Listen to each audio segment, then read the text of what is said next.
Everyone, welcome to Ektas educational world. आज की हमारी इस वीडियो है related with book keeping and accountancy. अब ये जनरली क्या होता है ये हम इस वीडियो में जानेंगे।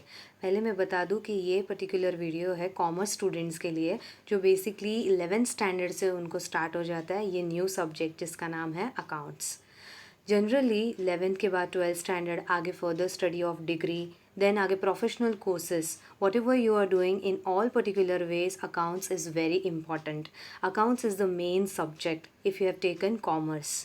After study you will go for job, तो उसमें भी अकाउंट्स बहुत ज़्यादा इंपॉर्टेंट है, तो इसीलिए इस पर्टिकुलर वीडियो को एंड तक ज़रूर देखिएगा। Okay, you will learn the basic concepts related with the accountancy. So let's start with the video now. Here we will see to it first of all, that is what do you mean by bookkeeping. तो bookkeeping क्या होता है? Bookkeeping होता है generally it's a books of accounts, right? Recording of books of accounts. ये basically record करते हैं हम business transactions related with income, expenditure, right. कोई भी हमने अगर इनकम हमने रिसीव किया है, पैसा आया है या तो फिर खर्चा किया है, वो हर एक चीज़ में हम लोग जो भी ट्रांजैक्शन हमारे बुक्स में रिकॉर्ड करते हैं उसको हम कहते हैं बुक कीपिंग, राइट। बुक को संभालना, बुक के अंदर सारे ट्रांजैक्शंस को रिकॉर्ड करना। अब ये बुक कीपिंग का जनरल मीनिंग होता है it's a classifying and recording the transactions in the books of accounts. Generally we have to classify first that what are particular books content with, whether it is related with income, so we'll record in income. If it's transaction related with expenses, so we'll record in expense book. So इस तरीके से हम अलग अलग book बनाएंगे, that's why classifying and recording. record करना मतलब उसको हर डेज बेसिस पे रिकॉर्ड करते रहना, उसको लिखते रहना।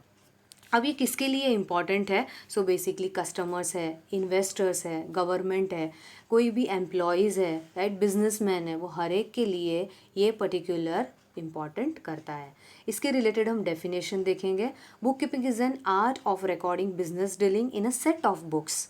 एग्जाम्पल, स्कूल कॉलेजेस में जिस तरीके से बच्चे लोग अपना अलग अलग बुक बनाते हैं for separate subjects, same likewise here also we have to maintain a books related with the different contents, right. तो इस तरीके से वो बुक कीपिंग कहलाता है। अब ये डेफिनेशन किसने बताया है? So it's given by J.R. पाटली बॉय। ओके, डेफिनेशन इसीलिए इम्पॉर्टेंट है क्योंकि हमारे पास एक प्रॉपरली डिफाइन किसने बताया ये वर्डिंग्स, राइट, क्या इसका इम्पॉर्टेंस है, उसका बेस्ट डेफिनेशन के लिए हम लोग डेफिनेशंस लर्न करते हैं। आगे बढ़ते हैं next, related with the concept of accountancy. Now accountancy में ही बुक कीपिंग आ जाता है। Book keeping is basically related with the starting stage और अकाउंटेंसी उसके बाद का स्टेज है। अकाउंटेंसी का मतलब होता है recording, classifying, summarising, analysing and interpreting financial data. Book keeping की बात करते तो उसमें सिर्फ आता है related with the recording and classifying, whereas accountancy में काफ़ी ज़्यादा चीज़ें हैं। पहले उसको हम लोग क्लासीफाई करते हैं, अलग अलग सेट ऑफ बुक्स देखते हैं, उसको रिकॉर्ड करते हैं, देन विल समराइज। समराइज का मतलब इन शॉर्ट कंक्लूजन क्या निकलता है। Afterwards again we will analyse, उसको एक बार चेक करते हैं and then we are finally implementing, उसको हम लोग अप्लाई करते हैं इन आर फाइनेंशियल डेटा। तो इस तरीके से accountancy step by step follow होता है। ये इम्पॉर्टेंट इन्फॉर्मेशन बताता है और डिटेल रिपोर्ट होता है जो हम हर बेसिकली ईयर में यूज़ कर सकते हैं। इसके रिलेटेड एक बहुत ही इम्पॉर्टेंट इन्फॉर्मेशन है कि जो भी अकाउंट्स हम फॉलो करते हैं वो अकाउंट्स जो ईयर होता है उसको हम लोग बोलते हैं फाइनेंशियल ईयर। इसको फाइनेंशियल ईयर का मतलब क्या होता है? तो फाइनेंशियल ईयर का मतलब होता है which is starting from 1st April and ends on 31st मार्च।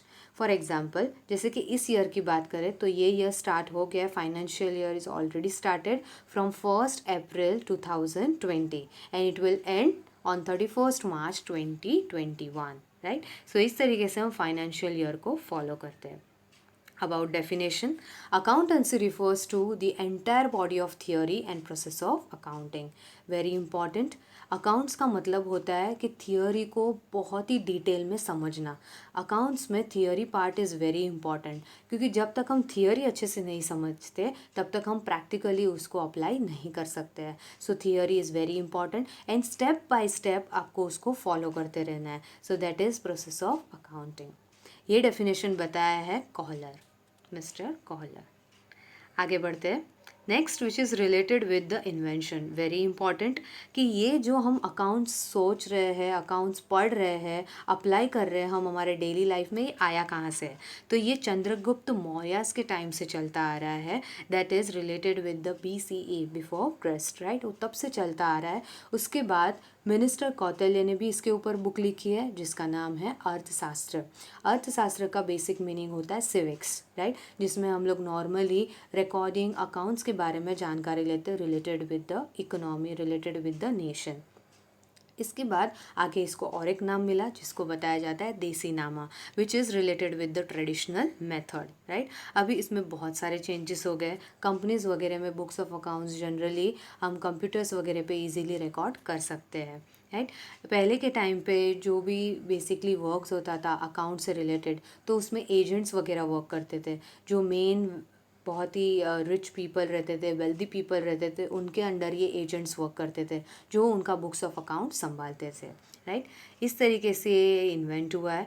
अब इसमें अगर और एक चीज़ देखा जाए तो ये जब इन्वेंट हमने किया था उसके बाद उसको मेंटेन करने के लिए अलग अलग पीरियड ऑफ टाइम होता था, जैसे कि हमने वीकली बताया, राइट, या फिर मंथली बताया, या फिर related with the quarterly 3 months का इन्फॉर्मेशन दिया। इस तरीके से पार्ट्स में हम रिकॉर्ड कर सकते हैं। नेक्स्ट हम बात करते हैं related with distinguish between book keeping and accountancy. अब तक हमें ये समझ में आ गया है कि बुक कीपिंग और अकाउंटेंसी में एक डिफरेंस क्या होता है। सो बुक कीपिंग रिलेट करता है recording and classifying, where is accounting much more than that, recording, classifying, analysis, interpreting the data. Okay इसके बाद हम नेक्स्ट देखते हैं, that is first one related with the stages. अब बुक कीपिंग जो relate करता है वो है प्राइमरी स्टेज, क्योंकि ये फर्स्ट है, राइट, यही बेसिकली स्टार्टिंग होता है और उसके बाद हम अकाउंटेंसी पे जाते हैं। So accountancy is the second stage because accountancy is giving the financial status of that company.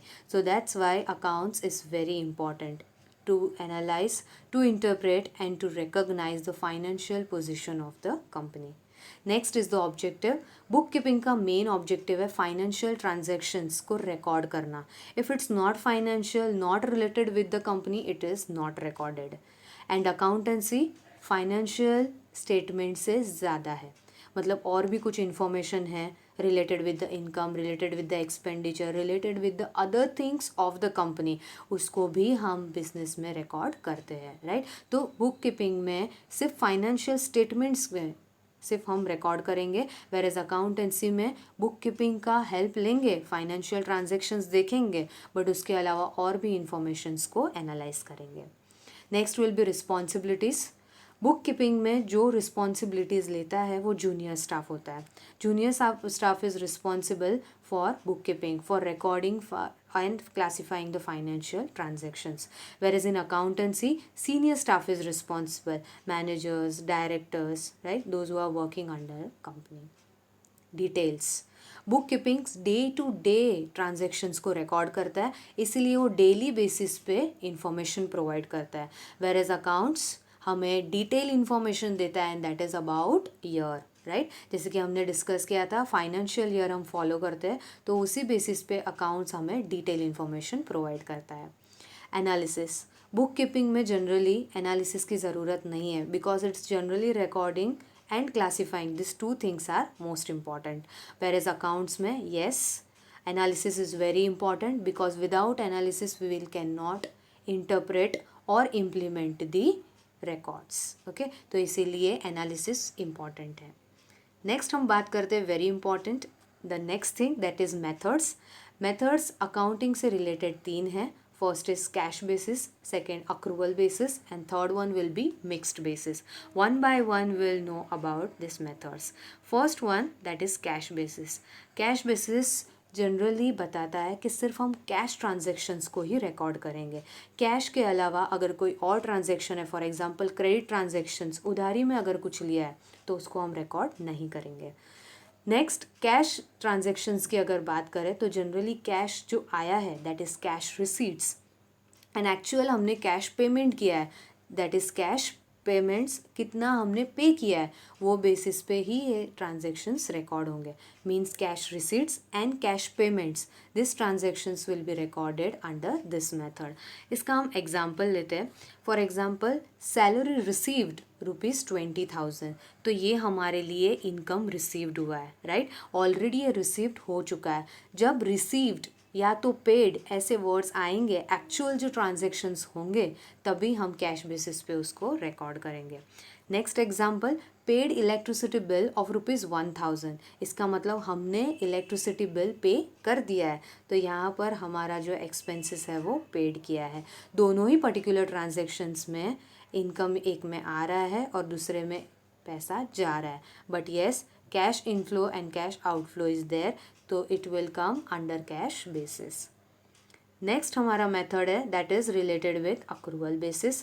Accrual basis का दूसरा नाम है मर्केंटाइल बेसिस. इसको इन शॉर्ट में याद रखना है तो आप आउटस्टैंडिंग वर्ड यूज़ कर सकते हैं. आउटस्टैंडिंग का मतलब है जो बेसिकली चीज़ रिसीव होने वाली है या रिसीव्ड हो चुकी है, या जो हम पेमेंट करने वाले हैं एक्सपेंसेस या पे हो चुका है, right. So here under this method revenue is recognised when it is earned और accrued, and expenses are recognised when it is paid और अक्रूड, राइट. या जब भी ट्रांजेक्शन होने वाला है या हो चुका है, राइट, तभी हम इसमें रिकॉर्ड करेंगे अक्रूवल बेसिस पे. Example, salary ₹10,000 will be receivable next month, right. हम नेक्स्ट मंथ में अभी हमें सैलरी मिलने वाली है, बट येस मिलने वाली है, अक्रूवल आउटस्टैंडिंग है हमारा इनकम, तो that's why we will record, okay, क्योंकि ये रिसीव्ड होने वाला है. इस तरीके से हम दूसरा एग्जाम्पल भी ले सकते हैं. इस मंथ में बेसिकली हमें पेमेंट करना है related with our electricity bill, right. तो ये हम पेमेंट करने वाले हैं या तो हमने पे कर दिया है, दोनों ही बेसिस पे हमारा ट्रांजेक्शन्स कंप्लीट होगा, तो इसीलिए it will record under accrual basis. Third method, last one, mixed basis, right. Mixed basis का मतलब होता है काइंड ऑफ मिक्सचर. इसको और एक नाम दिया गया है हाइब्रिड बेसिस. मिक्स्ड में हम लोग ट्रांजेक्शन्स लेंगे, it's a combination of cash basis and accrual basis.